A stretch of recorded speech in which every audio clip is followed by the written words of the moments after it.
bonjour, mbote, bonsoir, surtout l'heure à laquelle bokozwa libako akolanda biso.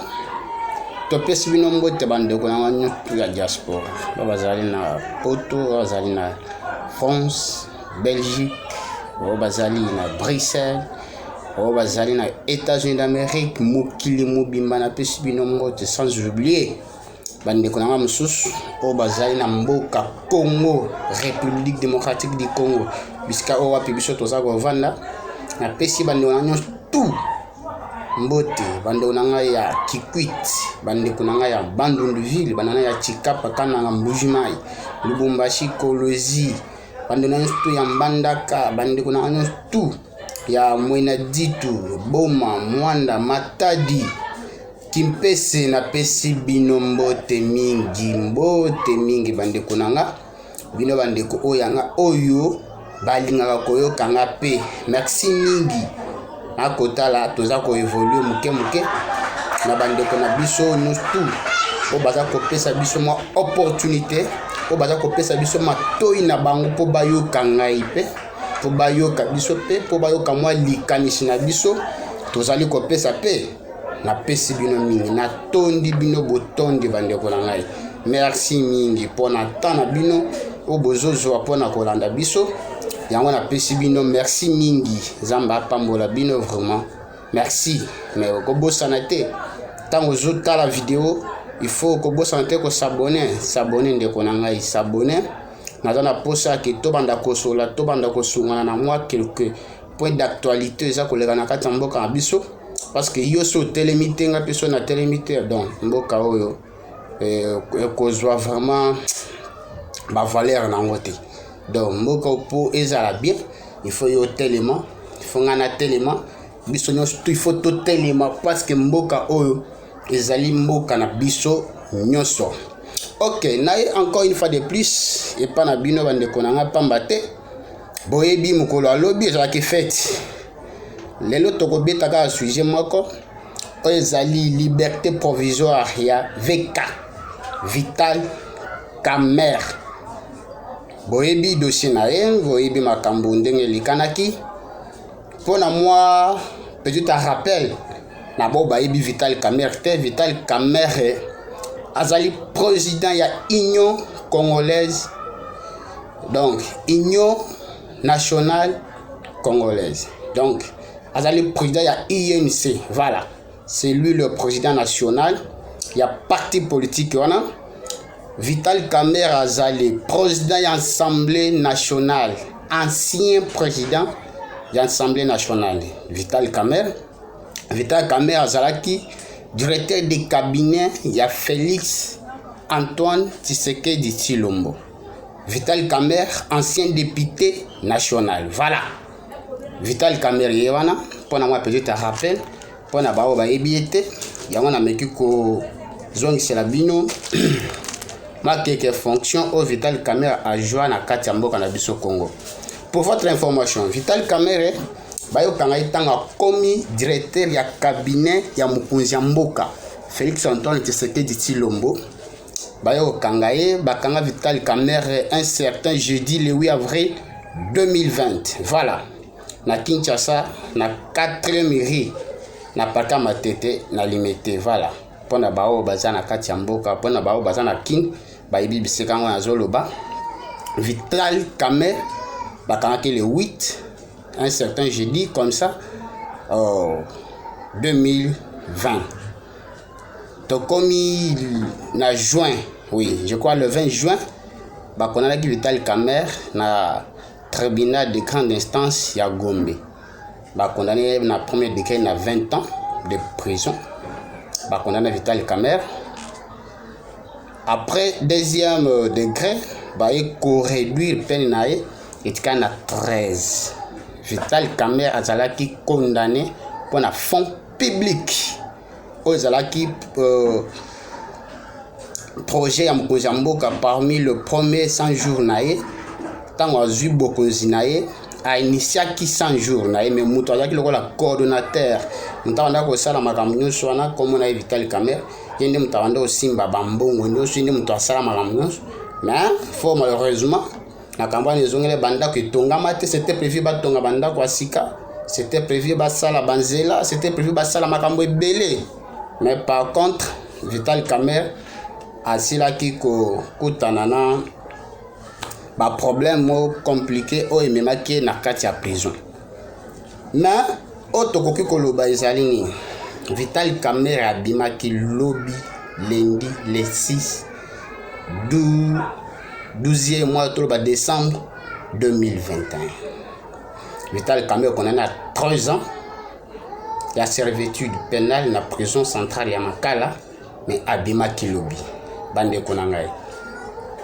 Selon ba sources judiciaires autosi pour Vital Kamerhe, cour ya cassation et pesiye liberté provisoire. Voilà, liberté provisoire. Pe abimina une grande caution d'argent avec d'autres conditions. Je ne sais pas pourquoi. Apesi mbongo, bien que ba déterminer montant apesi te, ba pesi pe ba condition oyo batikeli Kamerhe te. Toyebi te akozala susu akopostule. Est-ce que akozala susu éligible na ba processus électoral na yebite? Mais azalaka na disposition ya cour. Vital Kamerhe aza libanda. Je confirme l'information. Pona bao bandi bazon di matin, mais Vital Kamerhe azali libanda. Vital Kamerhe abimi libanda. Mais loko zo salanga pas ces années. Vital Kamerhe ava le katina ba procédure nyostia na ba Makala kende ale kabisika nyostwana. Vital Kamerhe procès na ye pona bao ba yebite. Procès à Vital Kamerhe et les cas qui na RTNC, la radio-télévision nationale congolaise. Procès na yezala qui public. C'est pas que tout le monde au bazwaka tana bango pona kolanda procès à Vital Kamerhe.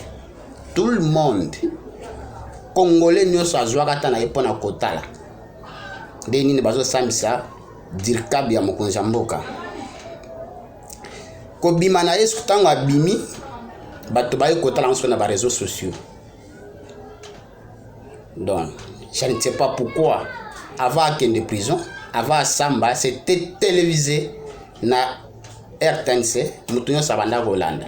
Parce que tant que Bimi, kaka bao bazala na téléphone Android, kaka bao ba kota na réseaux sociaux, les ba comprendre que Vital Kamerhe abimi. Abimi a eu liberté provisoire. Motivation ezali nini? Oye poussé Kamerhe abima. Oye poussé Vital azala libanda. Motivation ezako ba avocat na ye ba sengi ba lobby état de santé na eza malamu te, il faut Vital Kamerhe abima akende kozwa ba soin libanda mboka. Congo eza na problème. Congo toza na ba problème sérieux. Voilà la motivation. Oyo sali ki Vital Kamerhe abima libanda, eza santé, état de santé na eza malamu te. Alors place na eza prison te. Il faut abima libanda ya mboka po bakende ko traiter. Vital Kamerhe azui moni sujet on a kobeta na deux aspects. Eza na forme nango na fond. O na pesi bino eza lokola forme nango. Parce que tokota ce qu'on a fond. To meka ko développer na no dossier o ya Vital Kamerhe. To meka ko développer na po toye banane. Est-ce que Vital Kamerhe effectivement est-ce que ezalaki nécessaire pour Vital Kamerhe abima libanda? Eza ba question au Congolais nyos to aza komituna. Est-ce que ezalaki vraiment nécessaire pour Vital Kamerhe abima libanda? Est-ce que mbongo o bakangelaki Vital Kamerhe ke ayibi soi-disant ayibi? Est-ce que ezongi na caisse publique à l'État? Est-ce que Vital Kamerhe a kozonga sur na prison? Pour Abaoucho Lobanini qui a eu liberté provisoire. Est-ce que Vital Kamerhe, est-ce que Akozonga les sous na prison? Yo permis tout la question, non? Na éviter ce point na limiter à Akozonga les sous. Parce que sur 100%, il y a des politiciens. Au babimaka na ba liberté provisoire, bazonga ka les sous té. Bazonga ka les sous té. Est-ce que Vital Kamerhe Akozala éligible le processus électoral il y a 2023. na éviter ce qui a causé sous est-ce que postuler les sous na mituna nyos tuna zo tuna awa ezaka na mituna moko ifo na tuna poto yeba est-ce que na Congo est-ce qu'il existe encore une fois de plus l'état des droits prêché par le guide d'EPS est-ce que état des droits ezali na makambo ndezo salema boy état des droits ezali na kati ya mboka oyo eteni lungondo sans suite tilelo donc pona masolo etali covid makambo etali mbongo oyo ezalaki loin na covid masolo atokobetaka ngo lisusu te timukile ekobala parce que eteni lungondo akenda prison basala théâtre mo ake prison abeti 2 jours azongi abimi libanda wana Congo na ngai wana mboka makambo nazolo bandi esalamaka na kati ya mboka na nga Congo eteni lungondo aza susu libanda sans suite matata mponyo sans effet le dossier naye na koloba eza sans effet pourquoi pour et se déclarer incompétente pour na kosambisa matata mponyo c'est que makambo ya bukanlonzo ekena ngo kaka boyi c'est que sili donc il faut congolais bosana il faut congolais donc aza susu ne likiate na o etali makambo ya bukanlonzo c'est que sili pour na biso ba congolais c'est que matata akoza susu gestiable donc ye akosambaka lisusu te na Congo et sili parce que asala ke makambo en tant que premier ministre lokola lungwe eza susu na cour o eza compétent te o ekoki kosambisa matata mponyo tala Congo mboka na ngai Congo yango wana donc makambo vital pe sans succès ndenga bimbo esili pona nga yebi Congo na nga nde ezalaka Congo na nga don ndenge caméra bimi libanda bo sans succès et sili dossier ngo ekolala kaka bongo biso to bosana na biso donc je ne sais pas comment je peux expliquer ça Willy Bakonga sans réseau d'être libéré abima na ye kaka alia kaka mbongo abana classe ya gratuité ya enseignement kaka boye abimi bakangie c'était prévu à ça la 3 ans je crois mais Willy Bakonga ça le cas 6 mois pamba et d'ailleurs pour votre information Vital Kamerhe était condamné à 3 ans il y a servitude pénale mais pour votre information Vital Kamerhe a bêti 1 mois et 1 année na 6 mois na prison Congo na mboka na ngai mboka elengi makambo bopena toloba te makambo bopena toloba te makambo bopena na kati ya mboka na ngai non toloba makambo bopena na koloba yango nako tika te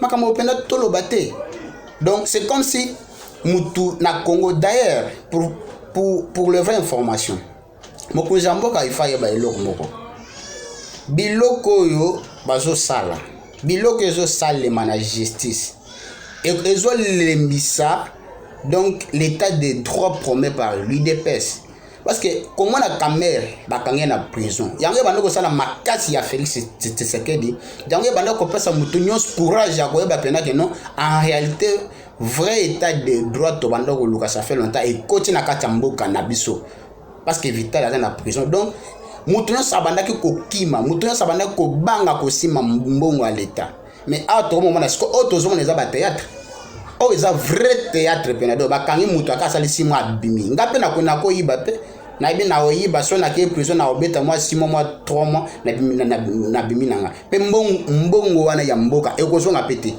ezonga kapete to aka ba monta ba yiba ba 200 millions ba 300 millions ba 56 millions mais ezonga kate mais mutu na ezaka kamoko na nyonso wana dans tout ça où est l'intérêt général de la population na on se ça malokola théâtre o nyonso ça ponga na zo bien ba théâtre où est l'intérêt de la population azo gagner ni azo zwani où est l'intérêt ya ba jeune bazo gagner ni ba jeune bazo zwani tu vois là il y a un problème c'est pourquoi ngai na ko kanga mnokote na ko vanda kimiate na osala pe moi effort en tant que citoyen congolais il faut naloba pe na pesa moi likanisi nanga moi point de vue nanga oh là là mboka nanga Congo bande wana voilà auto za kina ngolo kola moi sujet moi muke ya mukuse kaka pona kopesa bino moi info pona koluka koyeba na ndenge nini toujours tambola mboka na biso toujours tambola ndi to komi wapi to uchi wapi to komi pe toujours kende wapi voilà bande ko nanga pona journal lelo je crois to suka na wana bobo s'abonner na chaîne na biso bo s'abonner boko zala de suite to sala ka ba effort to me dit pour ya ko lokela ka bina ba information ba vraie information parce que ngana za te pona ko betela n'importe qui maboko voilà na oyembela mutu te ngana za na bando oyembela ngaka mutu osimba te bo s'abonner na chaîne na biso bo s'abonner merci mingi pona bandeko na ngai o bazo zwa tana bango ya koyoka biso pe kolanda biso bo s'abonner na chaîne bo s'abonner bo kozala de suite bo s'abonner o partager lien na baninga kozala ingrate so yo ki message ya kitoko bo yo moko bomi te kabola ngo et pas bato mususu o bazana na chance te ya komona biso be koyoka biso mais à travers yo eza soutien mobimba bozo soutenir musala o il faut bo soutenir biso donc ba numéro ya biso ba téléphone ezali donc net oya vola ko mezali plus 243 81 004 96 56 ya RTL ezali plus 243 999 64 62 95 voilà autre ça qui nango lokola moi likanisi moko ya kopesa na o etali liberté provisoire ya Vital Kamerhe mboka nanga Congo wana makamisa ezaka kana kati ya Congo merci bande nanga tokotanye lobi merci.